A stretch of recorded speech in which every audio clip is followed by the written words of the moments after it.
Hello, everybody. I'm Jordan Greer, joined here by Chaz Draycott and Andrew Evans. And wow, we've got a lot going on in the world of Gran Turismo and here on GTPlanet at the moment. I'm in Amsterdam for the Gran Turismo World Series Finals, and we just had the release of My First Gran Turismo, a demo, the first demo of a Gran Turismo game that we've had in a long time.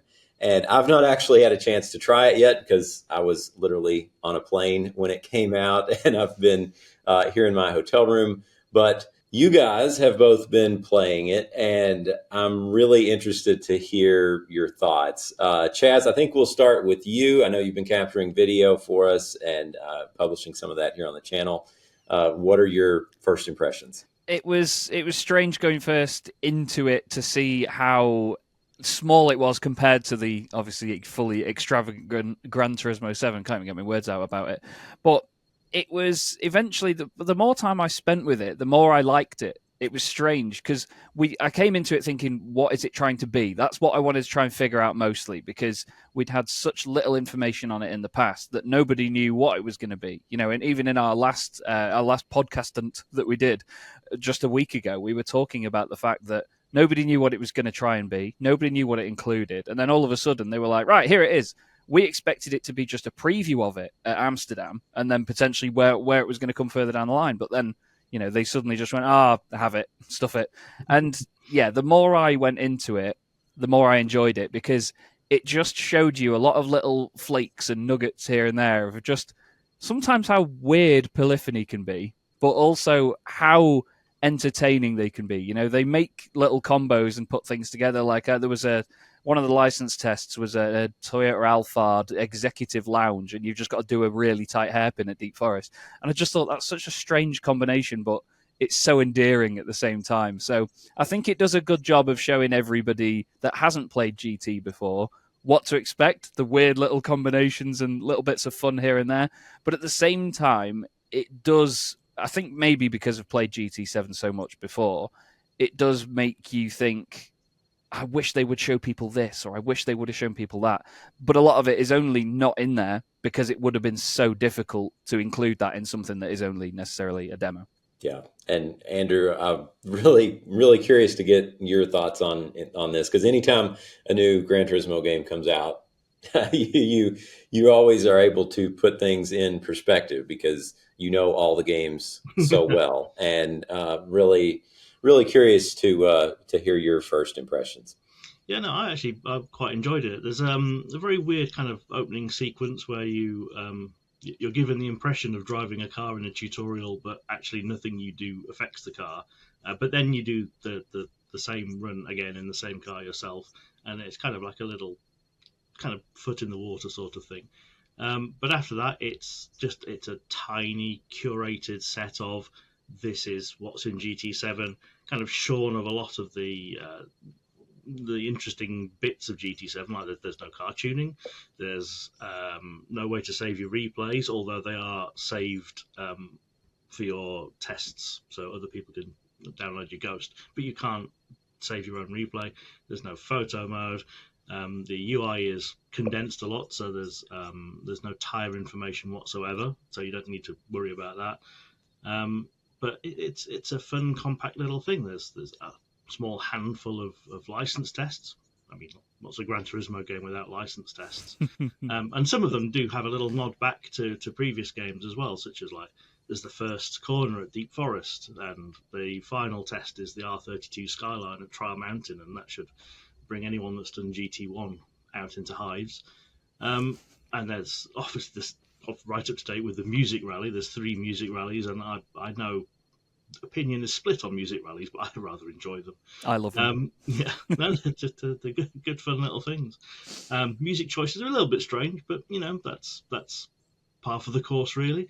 And yeah, there's essentially you can collect 18 cars during the course of say 2 to 3 hours if you're an experienced enough Gran Turismo player, and they transfer over into GT7 to give you a leg up if you haven't started yet, or just to add some of the curious road cars to your garage.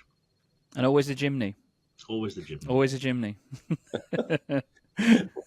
Well, who do you think that this demo is for, really, because to me, it's not exactly what I was expecting. It was pitched originally as this sort of nostalgic thing for PlayStation's 30th anniversary. So I was expecting sort of a gift, if you will, to longtime fans of the series, something that would bring in new players as well. And it seems to kind of do that. I mean, do you think this is more for newer players? Is this something that's designed to entice people, or is this more of a nostalgic nod to classic fans? Like, do you think it satisfies either one of those groups? Andrew, I'll let you take a stab at this. So I think that if you're a very experienced Gran Turismo player, you will download it, play through it, and then never give it a second thought. There are touches of nostalgia. I mean, you kind of have to know what you're looking for to know that it's there. There's nothing particularly overt that this is old Gran Turismo games. What I think possibly is the target, I think it's kind of split. There's the younger audience, and they use the 7 to 77 tagline that they've used a lot before. So it's a very simple game. There's not a lot of the extra stuff to worry about. There's not a lot of the detail to go into. So it's very, very good for younger players, particularly. Then I think there's also a target of people who perhaps played GT1 or GT2 or GT3 way back in the day and haven't really played it since. And this is basically it comes as a free, not particularly weighty download for them to just get onto their PS4, because it works on PS4 as well, onto their PS4 or onto their PS5, just to give them a little taster, and then maybe get them back into it and then back onto the PlayStation Store, because it's discounted. GT7 is discounted right now, so get them into the store to pay 20 or 30 quid to get the full game. Yeah, I saw that. Looks like GT7 is doing quite well at the moment with that discount too. It's going to be interesting. We've seen some comments in the forums from people who've said they may have friends who are racing game fans, and they may have followed the Gran Turismo series, but they haven't tried Gran Turismo 7 out until this demo has come along. So maybe the fact that it is something free and it has that Gran Turismo name on it will be something that brings more people in, because GT7 has been out for a while. So it's a little strange to have a demo for a game that is relatively, I don't want to say it's old, but it's not new. It's certainly not new at this point. I don't know. It's still not what I thought it would be. I will say that. I think what confused me most about it is that the end credits, which I thought would be a 3-hour presentation by Kazunori on how good the Suzuki Jimny is, with only Japanese subtitles, even though it's in Japanese. It was actually a trailer for Gran Turismo 7. And it felt weird watching that, because I was sort of seeing every subtitle come up telling me what was in the game. And I was like, I know. Like, I've been there. I've been playing it for 2 years. Are you all right? But it just seemed very odd to get that as a sort of reward for completing it.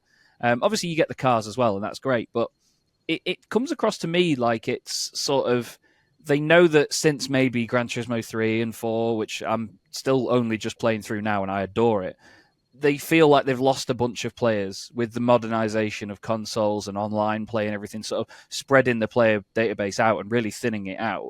They sort of offered it out there to say to people, look, we're still here. This is what we do at the moment.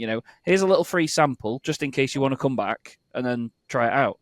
It does seem like it's to bring other people back in rather than just be nostalgia for players from, GT1, GT2. Like Andrew mentioned there, the skyline at Trial Mountain, I hadn't even made the connection that was from a GT1 reference, but now I know. I think, oh, that's really cool. But you have to, as Andrew said, know what you're looking for, I think, with some of the stuff like that, because it's not too apparent what they're referencing. They've not done it in such an obvious way. Yeah, the Music Rally. I would love to see their metrics on Music Rally in GT7, because when that was included in this demo, My First GT, I was really shocked, and it was featured prominently, maybe a little bit too prominently for my taste, in the trailer with when the Saints come marching in. And it just really came out of left field. I thought that was really strange, and I thought, what an odd way to I mean, it's not nostalgic at all because it was introduced with GT7. So what an odd thing to include. Maybe this feature's more popular than we think. I don't know. What do you guys think? I love it. I love Music Rally. I will die on this hill. Well, preferably not, but I think Music Rally is great. I think we could do loads more of it. My only real complaint about it in GT7 is it's not actually integrated in GT7. It's a separate part of the game. True. It's similar to how the arcade mode and Gran Turismo modes used to be split out, isn't it? I'm going to just whack a clip. I'm going to be a little bit selfish and whack a clip in here that I sent to the guys the other day because we were talking about how much detail they go into in the game. And even in My First Gran Turismo, we felt like some of it was sort of a bit rushed over, I think it's safe to say on behalf of all of us. But then other bits they paid a lot of attention to really grab just a few people from the audience. And there was a bit where the music rally for Moon Over the Castle, as you go down the straight at Trial Mountain, it matches to where you get the extra beats added to your score. And hopefully I put that in there in a way that you can still hear it while I talk over it. But yeah, just little things like that every so often just show you again why we love Polyphony so much for what they do, don't they, Andrew? Because it just it catches you out, but you also puts a smile on your face. Yeah, I mean they have their own unique style. I mean, I think if Gran Turismo was made by anybody else, we probably wouldn't enjoy it quite as much as we do. Yeah. And obviously, there are bits that people go, "Why? Why is this?" And it's the Polyphony digital way, and it's a specific kind of weird. I don't. If it was more normal, I don't think we'd be anywhere near the fans that we are.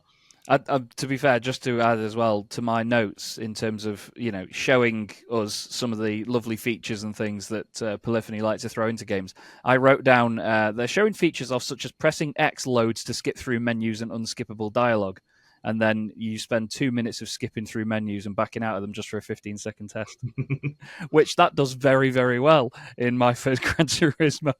But it's something you've got to get used to, isn't it? Yeah. Yeah, I'm looking forward to trying this out. I can't wait to get home and see this in person. It's I don't know. It's a strange one. You just never know what Polyphony is going to throw at us. So anyway, that's a little surprise for this December. But I thought, as we discussed earlier, I thought it would be something that is revealed and announced here at the Amsterdam event. But then they've 100%. Preempted this by launching it a little bit earlier than I think we all expected. But the World Finals are here, and we are unbelievably at the close of another year. Andrew, what do you think are the main storylines that you'll be watching for in this competition in both the Nations Cup and the manufacturers? Well, I mean, actually there's quite a lot to go through because, I mean, for many years we've had this idea of World Series points that hasn't really played out, but they are actually doing it this year, where the points gained in the previous round will carry through into the World Final. So it won't necessarily be the person that wins on the day. I mean, it probably will be because the number of points is so overwhelmingly weighted in favour of the final. So it won't necessarily be the person that wins on the day that's going to win overall in either of the two championships. The big one for me in manufacturers is that the defending champion didn't qualify, so there's no Nissan this year. But 2 of the 3 drivers have. They've gone to other teams. Could we see a first non-Japanese manufacturer win the World Series? That's going to be an interesting one to look at. Porsche seems to be doing quite well.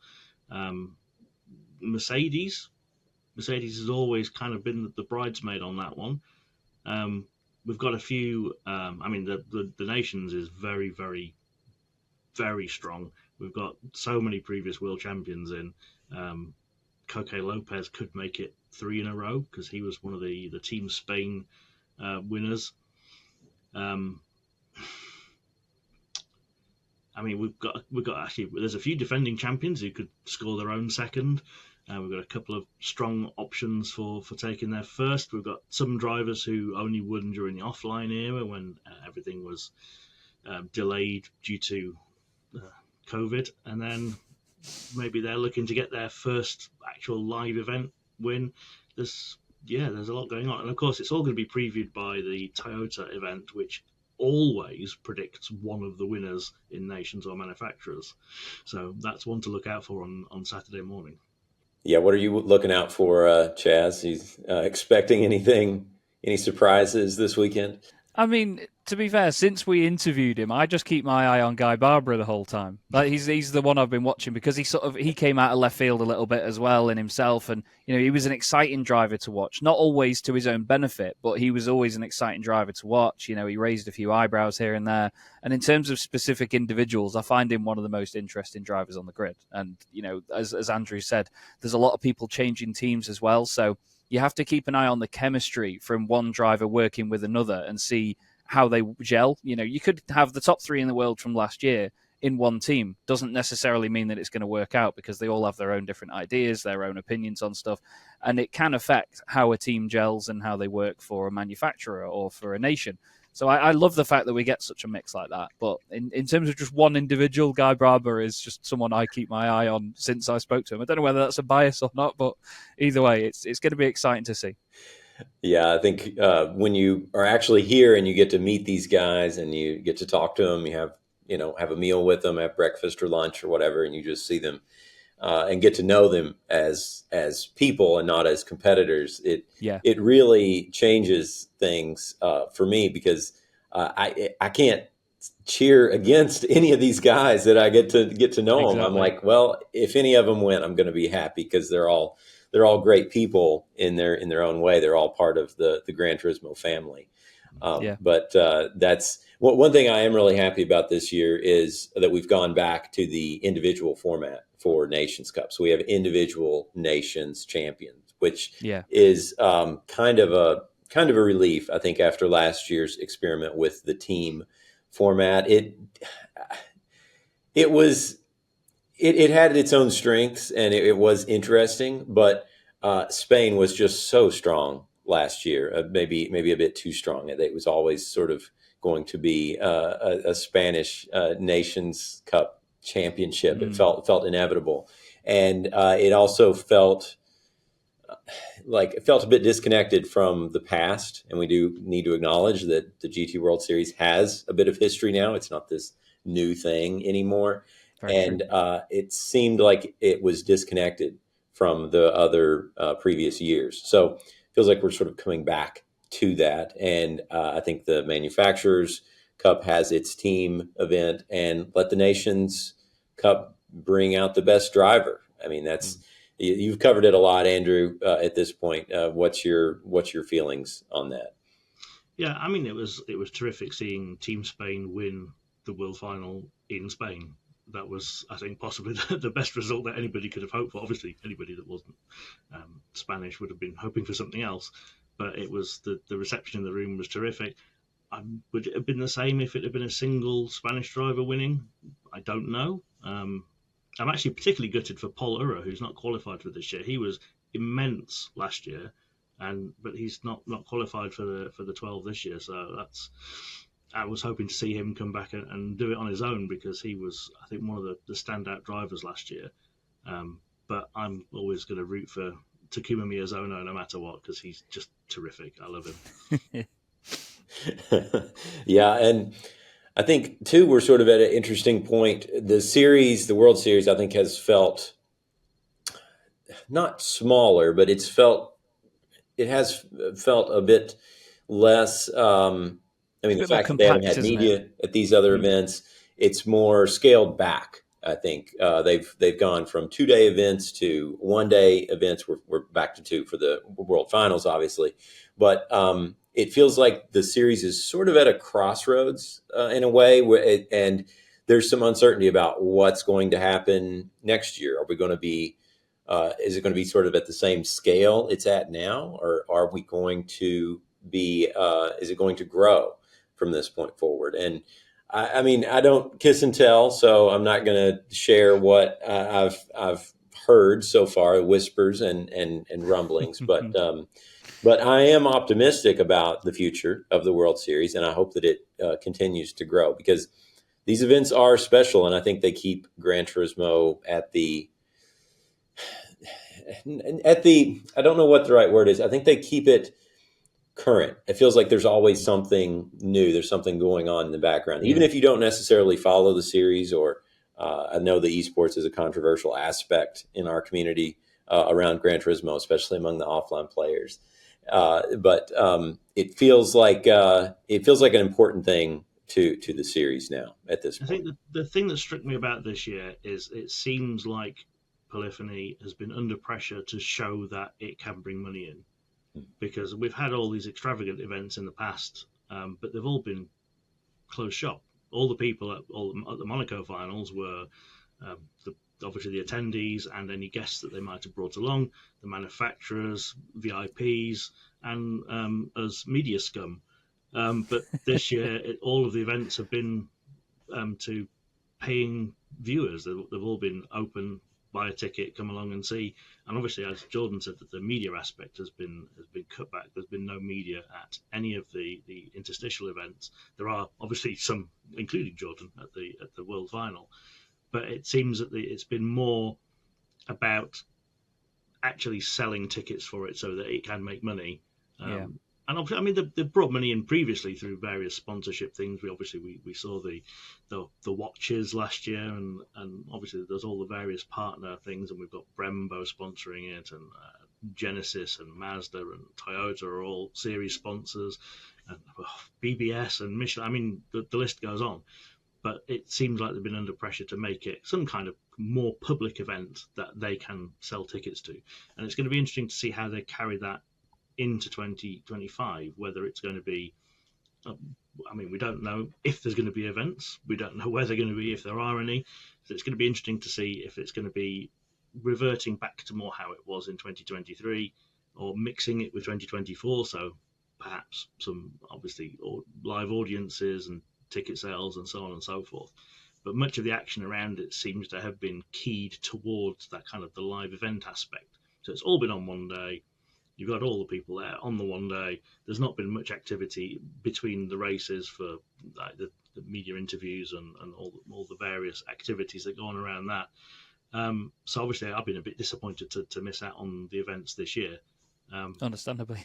But obviously, if it's for the good of the series, then it's for the good of the series. So I'm curious to see what it's going to look like in 2025, and hopefully I'll be able to get to some of the events, whether I'm invited or pay my way there, because Amsterdam's close enough that I could have gone there, but I've been busy this weekend. So you and me both. I would have loved to be out there for the finals and pester Jordan. But to be fair, though,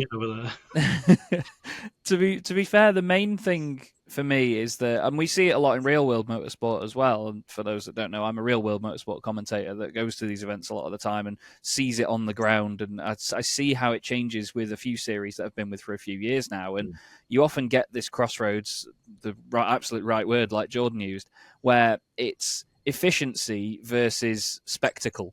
So you can make it this grand thing and make it huge, but if that means that it's a 5-day event and it costs so much more, whereas you could actually get the competition aspect, which is the most important thing of it, done in 1 or 2 days, then they will streamline it down and make it smaller. But then people don't take it as seriously, I feel. I mean, that's how I look at it. Anyway, I can't really speak on behalf of everyone, but if an event suddenly becomes smaller, I go, oh, it's not doing as well. I see it as a success balance sort of thing. Not sure if you feel the same about it, Jordan, but obviously I know you're optimistic for next year, as you've said, but I do feel that sometimes if something is leaning towards efficiency, that tells me it's not going as well as planned. Yeah, I think that they obviously have a lot of resources. It's the Gran Turismo brand. It's affiliated with PlayStation, but it still costs a lot of money to put these things on. And I think the X factor here is Kazunori Yamauchi himself, because he has made some pretty bold statements in the past about how he feels about this series. He thinks and wants it to be sort of a Formula One type environment where you have this traveling circus, I guess, for lack of a better term, a traveling community of the competitors and the organizers and the media and everyone going around the world on a grand tour, if you will. Yeah. And I think that's something that's really important for him. And he has this way about him of getting things done. It's on his own schedule, and he does the things in his own way.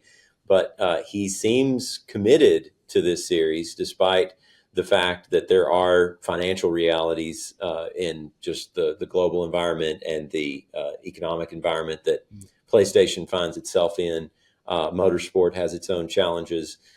Cars and racing games have their own challenges, but he doesn't seem deterred by that at all. And when I'm here, there's still a lot of enthusiasm on the ground among the competitors. They're still very passionate about this. They want to do their best and perform. The production crew, there's a lot of smiles and excitement on everybody's faces. And I was curious to see what that was like, having not been to any other events this year. And I typically would go to all of them because they would have media and invitations to these sorts of things. And that just wasn't really on offer this year. So I was curious to see what the mood on the ground was like. And so far, it's been very positive. So I'm optimistic that next year maybe things will be bigger and better. We'll just have to see. And of course, the World Finals are almost always used to kind of promote something that's coming up, some new features, some new content. We thought that the My First Gran Turismo was going to be one of those things that was going to be revealed. And we've also had the leak, shall we say, of the Hyundai Ioniq 5 that's coming next year. But I'm really interested to see what else, if anything else, is going to be revealed at the finals. There's got to be something, surely. Yeah, you'd think that if they've let that go and My First Gran Turismo has come out before it, surely there's something else that they would be clinging on to then give away, let's say, in the weekend coming. So we'll keep our fingers crossed, won't we? Yes. That's the one thing that would be my advice to anyone involved in the organization here, is use these events to tease new content. Because if there's one thing that people love, it's new Gran Turismo content. And this would be the opportunity to show off new tracks, show off new cars, show off new game features that might be coming. And that's going to get the viewership up. That's going to attract more sponsorships. That's going to make people want to attend these things in person. And they've got that. They have that infrastructure. They have that brand. They have that interest for the public in their game, and that's going to get people to come out, and that's going to get people to tune in. So hopefully they can use that and exploit that advantage moving forward. So we'll just have to see. There's going to be, I do think there's going to be a couple of little things that I already know about that will be fun to watch. I thought Interesting. you I was going to say, how much? You're right there on the ground and you're not saying anything. There's something. We'll see. It will all come out in due course, soon, as Kazunori likes to say, soon. But there's not much longer to wait now. But I'm really glad to be here, and going to get a lot of great content for you guys. Do have a roundtable interview with Kazunori coming up. So prepping some questions for that. Hopefully roundtables can be a little hit or miss because you don't necessarily know what other questions are going to be asked and how long Kazunori may choose to spend answering some of these questions. So, but other times you'll get a question and I'll think, well, that's probably maybe not going to get the best response. And then Yamauchi-san will just go on and he'll say all types of things. And I'm like, well, that's new. That's interesting. So yeah, you just never know what you're going to get walking into these things. But yeah, especially if there's a handler there who's, nope, we're not answering anything on that. Oh, yes. Yeah. Yep. Always interesting. But we'll see. We'll have a lot of content coming for everybody over the next couple of days. We're going to be busy. So we'll see how it goes. Thanks for tuning in, guys. And we will see you very soon.